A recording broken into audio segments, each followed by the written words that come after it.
नमस्कार। संपूर्ण हिंदी स्पेशल एकमात्र YouTube channel Phefana Hindi classes पर आप सभी का स्वागत है। और इस चैनल पर आपको हिंदी के तीनों पक्षों व्याकरण, साहित्य व काव्य शास्त्र का गूढ़ अध्ययन करवाया जाएगा। तो बढ़ते हैं आज की क्लास की तरफ। और आज की क्लास में अपन जो पीछे विष्णु प्रभाकर जी द्वारा रचित एकांकी ममता का विष पढ़ रहे थे उसको आगे बढ़ाएंगे। तो अपन कौन सा एकांकी पढ़ रहे थे? विष्णु प्रभाकर जी का। और प्रभाकर जी का कौन सा एकांकी पढ़ रहे थे? ममता का विष। बहुत ही रुचिकर एकांकी, एक मां के विभिन्न भावों को व्यक्त करता हुआ एकांकी। क्या होता है इसमें? कहा थे अपन? चंद्रा आई हुई है, अपनी चाची के पास बैठी बात कर रही है।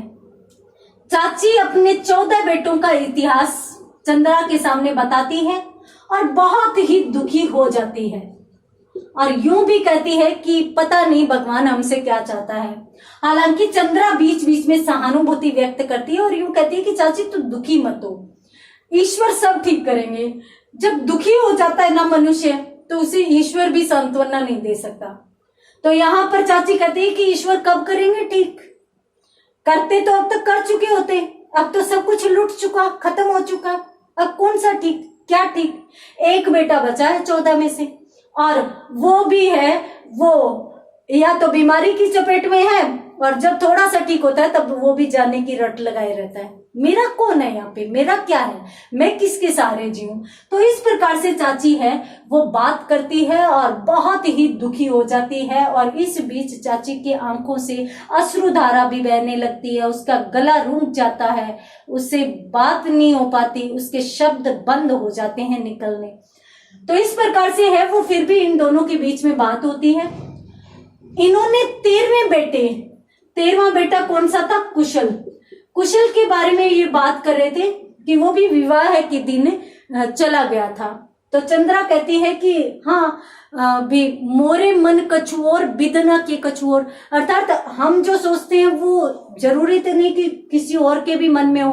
तो चाची के मन में तो और था, यानी चाची तो चाहती थी कि अपने बेटे का विवाह करे, बहू घर में आएगी, भरा पूरा खिला हुआ परिवार होगा। परंतु इसके मन की कौन जान सकता था? इसके मन में कुछ और ही था। अब ये है वो विवाह के ठीक दिन, और चिट्ठी लिखकर चला गया कि मुझे बड़ी माँ ने बुलाया है। तो चंद्रा पूछती भी है कि बड़ी माँ कौन सी है? कि बड़ी माँ ये देश को कहते हैं। अब पता नहीं, जिसने कुछ भी नहीं दिया, जिसको ये देखते नहीं, जिसको जानते नहीं, उनके लिए तो ये सब के सब जा रहे हैं। और हमने इतना दुखी होकर इनको पाल पोस कर बड़ा किया, उनका इनके लिए कुछ भी नहीं है, उनके लिए ये कुछ भी नहीं कर सकते, दौड़ दौड़ कर उसी के लिए जा रहे हैं। तो इस प्रकार से पता नहीं इनको ये बातें हैं वो इस प्रकार की कौन सिखाता है। और अब तो मुझे इसका भी डर लग रहा है, 14वें बेटे का। तो इस प्रकार से जब बात होती है तो चंद्रा यूं कहती है कि नहीं चाची, कोई भी चिंता की बात नहीं है। परंतु वो बीच में ये भी पूछती है कि आप लोगों ने कुशल को ढूंढा नहीं क्या? तो चाची कह देती है कि नहीं, उसके पिता भी इसी प्रकार के हैं, उन्होंने कहा कि जो रहना नहीं चाहता उसे कौन रोक सकता है, लेकर आने का क्या मतलब है। तो इस प्रकार से है वो चाची बात बताती है। फिर चंद्रा भी हामी भरती है। फिर चंद्रा दिलासा देती है कि चाची तू अपना ध्यान रख, तू सही रह, हिम्मत रख, सब ठीक हो जाएगा। और ये सुशील है ना, जो 14वां बेटा है जिसका नाम है सुशील भी बिल्कुल ठीक हो जाएगा, तू टेंशन मत ले। और अब मैं भी 2-1 महीने यही रहूंगी, तो मैं भी तेरे पास आ जाया करूंगी। और तू सुशील का ध्यान रख, अपना ध्यान रख, ईश्वर सब ठीक करेंगे। इस प्रकार से है वो चंद्रा चाची को दिलासा देती है। और यूं कहती है कि फिर चाची यूं कहती है कि कैसे ठीक होगा? 3 महीने हो गए बीमार पड़े हुए, 3 बार बुखार आया है जो उतरने का नाम ही नहीं लेता। तो इस प्रकार से है वो दोनों के बीच में बात होती है। इसी समय चाची अपना दुख बताती है, चंद्रा दिलासा देती है। इस प्रकार से दोनों के बीच में बहुत ही मार्मिक वक्तव्य या बहुत ही मार्मिक संवाद होता है। इसी दौरान एक साथ 2 आवाजें होती है। दरवाजे पर तो दस्तक होती है और दरवाजे पर दस्तक यानी दरवाजा खटखटाता है कोई। इधर सुशील जो है वो आवाज लगाता है मां। इस प्रकार से दो आवाजें एक साथ होती हैं, दरवाजे पर दस्तक होती है और सुशील की आवाज भी उसी समय आती है, वो भी मां आवाज लगाता है। अब ये दोनों खड़ी हो जाती है। फिर चाची यूं कहती है कि चंद्रा तू तो दरवाजे पर देख, तुम्हारे चाचा आए होंगे, तू दरवाजा खोल। और मैं तब तक सुशील को देखती हूँ, वो भी आवाज लगा रहा है, पता नहीं क्या हुआ है। तो मैं सुशील के पास जाती हूँ और तू दरवाजा खोल। चंद्रा दरवाजा खोलने के लिए दरवाजे पर जाती है। चाची के पदचाप यानी पैरों की आवाज सुशील के निकट आती हुई प्रतीत होती है और वो जाती है तो सुशील यूं कहता है कि माँ तू भी कहाँ बैठ गई थी, क्या है, मुझे बहुत तेज ठंड लग रही है, तू मुझे जल्दी से कंबल दे, कंपकंपी छूट रही है। और यहाँ पर जो सुशील की माँ है यानी ये जो चाची है वो बहुत ज्यादा घबरा जाती है, डर जाती है, दुखी हो जाती है और फिर यूं कहती है तुझे फिर जाड़ा लग रहा है, तुझे फिर सर्दी लग रही है, तुझे फिर बुखार आ रहा है। और फिर वो जल्दी से हाँ बेटा तुझे देती हूँ, वो चंद्रा आ गई थी उसके पास बैठ गई थी, अभी देती हूँ कंबल। और इस प्रकार से है वो उसके हाथ पैर से कांपते हुए से प्रतीत होते हैं, जल्दी से कंबल आती है, उड़ाती है और इतने में आवाज लगाती है कि चंद्रा ओ चंद्रा तुम्हारे चाचा आए हैं क्या, चाचा है तो तुम उनको इधर भेज। तो चंद्रा आवाज लगाती है हाँ चाची, चाचा भी आए हैं और डॉक्टर साहब भी हैं, डॉक्टर साहब भी हैं और दोनों इधर ही आ रहे हैं। तो इस प्रकार से है वो चाची तो सुशील को यानी माँ है वो अपने बेटे को कंबल उड़ा रही है, इधर चाचा और डॉक्टर भी दोनों बाहर से अंदर आ रहे हैं। उसी समय जो डॉक्टर और चाचा जब दोनों कमरे में घुसते हैं तब जब माँ की स्थिति देखते हैं तब डॉक्टर बहुत ज्यादा घबरा जाता है। वो कहता है कि आप ऐसे घबराए हुए क्यों लग रहे हो, क्या हुआ, आप सुशील को कंबल क्यों उड़ा रहे हो, सुशील तो ठीक है ना, हो क्या गया, आप ऐसे क्यों कर रहे हो। यानी डॉक्टर कुछ समझ नहीं पाता, कुछ सोच नहीं पाता और अनेक प्रकार के सवाल कर जाता है। तो माँ कहती है सुशील को फिर से बुखार आ गया। 3 आवाजें एक साथ निकलती है, सुशील को फिर से बुखार आ गया, सुशील को फिर से बुखार आ गया, सुशील को फिर से बुखार आ गया। यानी चंद्रा, चाचा और डॉक्टर तीनों एक साथ आवाज लगाते हैं क्योंकि चंद्रा यूं कह रही थी कि चाची अब सुशील को बुखार नहीं आएगा और डॉक्टर भी इस संबंध में आश्वस्त थे कि अब बुखार नहीं आने वाला, परंतु फिर बुखार आ गया। तो डॉक्टर ने यूं कहा कि ये कैसे हुआ, मैं चेक करता हूं, मैं जाकर देखता हूं। डॉक्टर जल्दी से सुशील के पास जाते हैं और उसे कहते हैं कि क्यों जनाब, क्या हो रखा है, ये क्या कर रहे हो आप। ये इस प्रकार से शरीर के दुश्मन, शरीर का दुश्मन कौन है, बीमारी, और बीमारी कौन सी, बुखार, बुखार कि क्यों जनाब। इस प्रकार से शरीर के दुश्मन से कैसी मित्रता बना रखी है जो इसे छोड़ना ही नहीं चाहते, यानी बीमारी से कैसी दोस्ती बना रखी है, दोस्ती कर रखी है कि इसको जाने ही नहीं दे रहे हो। भाई इतना ठीक नहीं है, शरीर कमजोर हो जाएगा, अब आप देख लो। तो सुशील कहता है कि नमस्ते डॉक्टर, यानी इतना शालीन बच्चा है, इतना संस्कारी बच्चा है कि ठंड में कांप रहा है, बुखार में तप रहा है, परंतु फिर भी डॉक्टर साहब को नमस्ते करता है और फिर यूं कहता है कि डॉक्टर साहब मैं तो स्वयं नहीं चाहता कि मुझे फिर से बुखार आए, परंतु मैं क्या करूं, ये पता नहीं कैसे आ रहा है।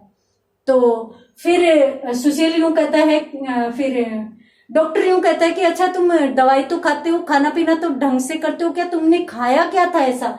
तो सुशील यूं कहता है कि मैं तो वही खाता हूं जो आप बताते हैं, अर्थात जो आपने बताया मैं तो वही खाता हूं। तो डॉक्टर यूं कहते हैं कि हाँ अच्छी बात है, ये तो मैं जानता हूं कि तुम नियम के पाबंद हो, तुम कहीं कोई चूक नहीं कर सकते, तुम वही खाओगे जो मैं बताऊंगा, परंतु तुम दवाई तो लेते हो क्या समय पर। तो माँ से पूछते हैं कि आप इन्हें दवाई देते हो समय पर। तो माँ कहती है कि हाँ मैं बिल्कुल सही समय पर वो दवाई देती हूँ जो आपने दी है, जो आपने बताई है, और जिस समय आपने बताई है ना उस समय मैं सुशील को दवाई देती हूँ। और इतना सीधा लड़का है कि नींद में भी उठाकर कहती हूँ ना कि बेटा दवाई पी ले, तो कैसी भी कड़वी दवाई हो, कैसी भी हो, बेचारा पी भी लेता है। अब माँ जब ये बात कर रही है तो डॉक्टर कहते हैं कि हाँ ये तो मैं जानता हूं, मैं भी समझता हूं कि आप भी नियम के पाबंद हो, परंतु ये समझ में नहीं आ रहा कि ये बुखार आ कैसे रहा है। मैंने अच्छी से अच्छी दवा दे दी, बुखार तो नहीं आना चाहिए था, और फिर भी बुखार आ रहा है। कारण क्या है? सुशील खाना भी वही ले रहा है, दवा भी ले रहा है, माँ भी दवा समय पर दे रही है, तो डॉक्टर है वो कुछ समझ नहीं पाते, और फिर है वो चेक करते हैं कि अच्छा कोई बात नहीं, अपनी जीभ दिखाओ, और जैसे जैसे डॉक्टर चेक करता है ना, वैसे डॉक्टर है वो सुशील को चेक करता है, और फिर यूं कहता है कि चलो कोई बात नहीं, मैं ऐसे करता हूं कि फिर से दवा देता हूं, फिर से दूसरी दवा देता हूं, और इसके सुशील के पापा को यूं कहता है कि चलिए आप दवा ले आइए, फिर से दवाई दीजिए, देखते हैं पता नहीं क्यों बुखार आ गया, परंतु जल्दी ठीक हो जाएगा सुशील। इस प्रकार से डॉक्टर दिलासा देते हैं, और सुशील उसी समय अपने पिता यानी चाचा को कहते हैं, जो चंद्रा के चाचा है और सुशील के पिता है, उनसे कहते हैं कि पिताजी आप कहाँ रह गए थे इतनी देर, और मुझे बताओ मेरी फीस भिजवा दी थी क्या? तो पिताजी ने कहा बेटा मैं कल शहर जाने वाला हूं, तेरा सारा काम कर दूंगा, पहले तो तू ठीक तो हो। तो सुशील कह रहा है मैं देखो बिल्कुल ठीक हो ही गया था, ये फिर से बुखार आया है, इसमें मैं क्या कर सकता हूं, और फिर मैं अब भी जल्दी से ठीक हो जाऊंगा, कहीं कोई समस्या नहीं आएगी, परंतु मैं कॉलेज जाऊंगा, मैं मेरी पढ़ाई पूरी करूंगा।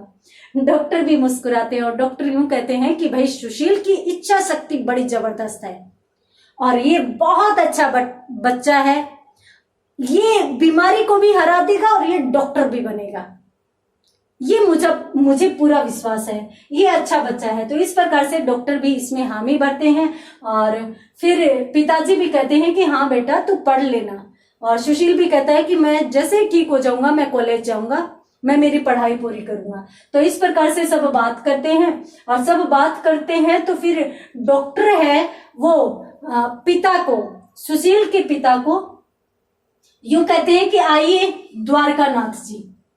अब इस एकांकी में यहां तक न इसका नाम था न इसका नाम था, ठीक है, इसका मां का तो अभी भी कोई नाम नहीं है, परंतु ये जो पिता है सुशील के पिता, उसका नाम आया है द्वारकानाथ जी, द्वारकानाथ नाम आया है। क्यों, कहां, किस लिए नाम आया है? डॉक्टर कहते हैं कि आइए द्वारकानाथ जी, मैं आपको दवा दे देता हूं, और आप दवा ले आइए, और फिर सुशील को मेरे बताए अनुसार दे दीजिए। वहां से उस जगह से कहां से? अपन सुशील के कमरे में थे अभी तक सब लोग, तो यहां से है वो सुशील के कमरे से डॉक्टर और सुशील के पिता दोनों बाहर निकल जाते हैं। किसके लिए? द्वारकानाथ जी यानी सुशील के पिता दवा लेने के लिए, और डॉक्टर दवा देने के लिए। ये दोनों बाहर निकल जाते हैं, और जैसे ही बाहर निकल कर आते हैं तो सुशील की माँ पीछे दौड़ी दौड़ी आती है, डॉक्टर साहब। तो डॉक्टर कहता है कि हाँ क्या हुआ, आप घबराए हुए क्यों हो? तो सुशील की माँ कहती है कि डॉक्टर साहब कोई डरने की बात तो नहीं है ना, कोई तकलीफ की बात तो नहीं है ना, सुशील ठीक तो हो जाएगा ना, कोई बड़ी बात तो नहीं है ना, कोई बड़ी तकलीफ तो नहीं है ना। जब माँ इतने सवाल एक साथ कर देती है तो डॉक्टर कहता है कि आप धैर्य रखिए, ऐसी कोई बात नहीं है, सुशील बिल्कुल स्वस्थ हो जाएगा। और इस बार तो मलेरिया आया है, अब मलेरिया तो है वो ज्यादा नहीं बढ़ेगा, 5-7 दिन में सुशील बिल्कुल ठीक हो जाएगा, आप चिंता मत कीजिए। तो माँ यूं कह रही है कि पता नहीं भगवान हमसे क्या चाहता है। तब डॉक्टर यूं कहता है कि आप धैर्य रखिए, आप शांत रहिए, कुछ भी नहीं है, सुशील की इच्छा शक्ति बहुत अच्छी है, वो ठीक हो जाएगा। तो कहते हैं कि इसको बार बार बुखार क्यों आ रहा है? डॉक्टर कहता है कि ये बात तो मैं भी सोच रहा हूं, मैंने अच्छी से अच्छी दवा दी है। डॉक्टर आगे क्या कहता है? डॉक्टर ये भी कहता है कि मैं भी इस समस्या पर विचार करूंगा। वो क्या विचार करेगा? किस प्रकार से सुशील की बीमारी का पता लगाएगा? आगे एकांकी में क्या होगा? एकांकी किस प्रकार से नया मोड़ लेगा? देखेंगे, परंतु अगले क्लास में। तब तक के लिए धन्यवाद।